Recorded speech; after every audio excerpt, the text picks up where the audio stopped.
Hai teman-teman semua, perkenalkan nama saya Rahmaini Syahrin. Saya dari jurusan Pendidikan Antropologi di Universitas Negeri Medan. Kali ini saya ingin menjelaskan sebuah teori yang berjudul Teori Gaya Hidup Petani Desa yang dikemukakan oleh Robert Redfield.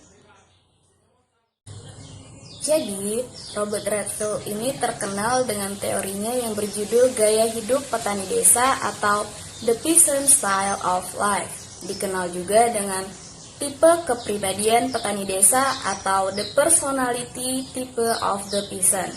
Nah, teori yang dikemukakan oleh Robert Redfield ini itu digolongkan ke dalam teori konfigurasi kebudayaan atau sebuah wujud kebudayaan. Untuk menjelaskan teori ini, Robert Redfield membagi masyarakat menjadi 3 macam. Jadi masyarakat yang ada di dunia ini dibagi menjadi 3 macam oleh si Robert Redfield ini.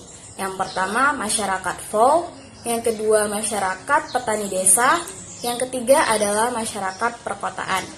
Di mana yang pertama ini, masyarakat folk ini merupakan masyarakat yang sudah ada sebelum adanya masyarakat perkotaan. Jadi masyarakat folk ini bisa juga disebut sebagai masyarakat primitif karena masyarakat folk ini bersifat terpencil dan belum mendapat pengaruh dari peradaban-peradaban besar yang terjadi di muka bumi, seperti peradaban Yunani, salah satu contohnya. Nah, yang kedua yaitu masyarakat petani desa, di mana masyarakat petani desa ini merupakan gabungan dari masyarakat folk dan masyarakat perkotaan.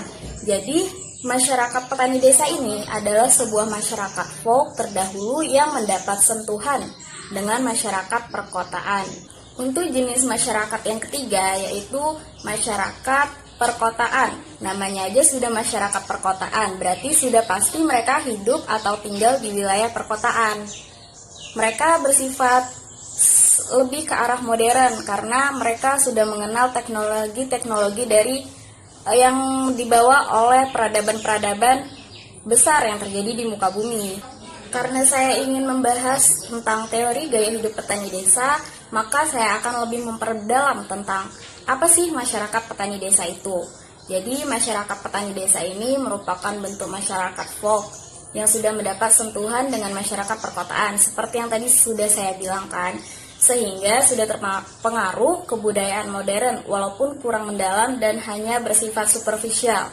Yang dimaksud bersifat superficial di sini yaitu mereka mengenal kebudayaan modern tetapi hanya bersifat permukaan-permukaannya aja, jadi tidak terlalu mendalam.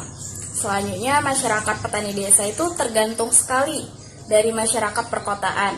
Akibatnya, kebudayaannya pun tidak bersifat otonom. Nah, itulah sebabnya Redfield mengatakan bahwa masyarakat petani desa bersifat setengah masyarakat atau half society dan kebudayaannya pun bersifat setengah kebudayaan atau half culture. Itu yang dikatakan oleh Redfield. Lalu selanjutnya hubungan antara masyarakat petani desa dengan masyarakat perkotaan adalah dalam hubungan simbiosis, yakni saling menghidupi. Karena masyarakat perkotaan itu membutuhkan sesuatu dari masyarakat petani desa, begitu juga masyarakat petani desa. Seperti halnya masyarakat perkotaan akan membutuhkan barang pangan atau bahan-bahan sumber daya alam yang berasal dari masyarakat petani desa. Bahkan masyarakat perkotaan juga mungkin membutuhkan tenaga kerja dari masyarakat petani desa. Begitupun sebaliknya, masyarakat petani desa juga membutuhkan barang-barang berteknologi canggih untuk membantu meringankan pekerjaan mereka sebagai petani di desa atau masyarakat petani desa. Jadi mereka berdua ini saling menghidupi dan saling bergantung untuk menghidupi satu sama lain. Selanjutnya di sini saya akan menampilkan beberapa poin yang menjadi gaya hidup atau lifestyle khas masyarakat petani desa. Poin pertama itu yaitu sikap yang praktis dan mencari yang berfaedah atau utilitarian, artinya itu bermanfaat terhadap alam.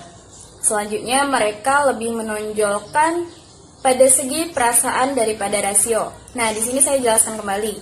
Masyarakat petani desa itu lebih mementingkan perasaan daripada rasio ataupun seperti kualitas kerja. Contohnya saja ketika di masyarakat perkotaan. Masyarakat perkotaan yang kerja di sebuah kantor sebagai karyawan, maka sesama karyawan itu mungkin tidak mementingkan bagaimana perasaan, yang penting kualitas kerjanya di perusahaan itu bagus dan tidak merugikan perusahaan. Nah, itu tuh berbanding terbalik sama yang dilakukan oleh masyarakat petani desa, di mana masyarakat petani desa ini lebih mementingkan perasaan seseorang atau satu individu dengan individu lainnya agar dalam mengerjakan sebuah pekerjaan itu tidak adanya konflik atau tidak ada yang mengalami sakit hati, sehingga pekerjaan tersebut lebih mudah untuk dilakukan bersama-sama.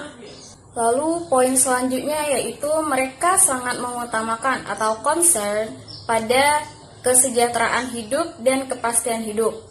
Selanjutnya, mereka sangat menghargai prokreasi, yakni mempunyai keturunan yang banyak.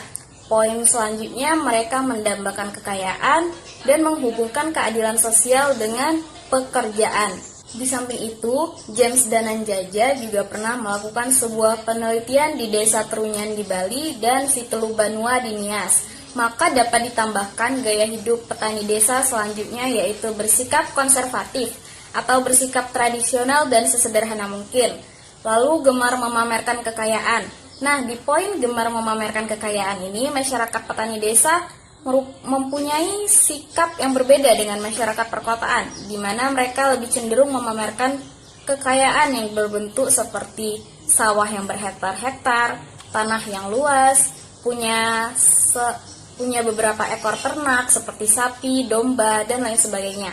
Nah, itu kan berbeda dengan masyarakat perkotaan, yang dimana masyarakat perkotaan kadang memamerkan kekayaannya dalam bentuk barang-barang branded, teknologi yang canggih, handphone, gadget, dan lain sebagainya.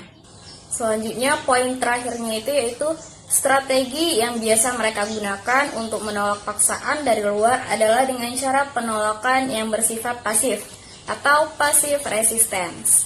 Di sini juga saya tampilkan beberapa hal yang lebih menggambarkan tentang masyarakat petani desa.